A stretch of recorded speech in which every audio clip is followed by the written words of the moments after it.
యుద్ధ నౌక గద్దర్ విషయంలో కేంద్ర మంత్రి బండి సంజయ్ గారు చేసిన వ్యాఖ్యల్ని తీవ్రంగా ఖండిస్తా ఉన్నాను.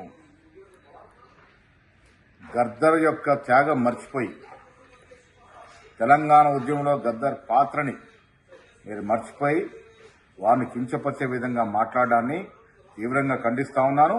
మీ వ్యాఖ్యలు వెనుకకు తీసుకోవాల్సిందిగా నేను చెప్తా ఉన్నాను. పద్మ అవార్డులు అనేవి బీజేపీ భావజాలము, వీహెచ్పీ, ఆర్ఎస్ఎస్ భావజాలంకి ఇవ్వాలని మీరేమైనా కొత్తగా రాజ్యాంగంలో వెసులుబాటు చేసుకున్నారా?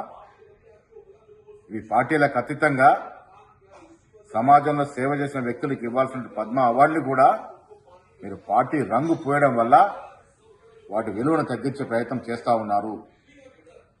ప్రజా యుద్ధ నౌక పిలువబడే గద్దర్ గారు మీరు అవార్డులు ఇచ్చినా ఇవ్వకపోయినా ప్రజల మనసులో స్థిరస్థాయిగా ఉండిపోతారు.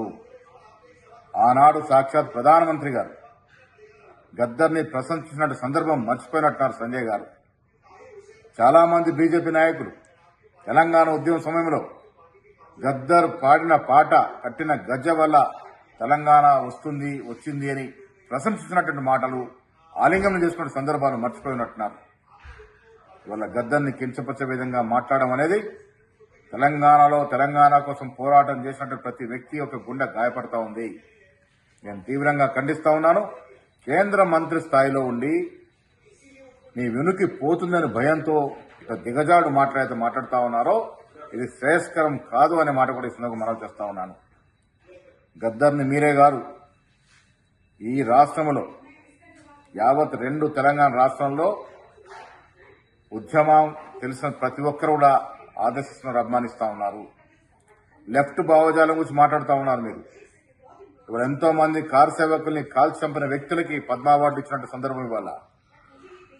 లెఫ్ట్ భావాల గురించి మాట్లాడుతున్న మీరు మీ పార్టీలో లెఫ్ట్ భావాల వ్యక్తులను ఎంతమందిని చేర్చుకున్నారో అది మీకు తెలియదా అనే మాట కూడా నేను అడుగుతా ఉన్నాను.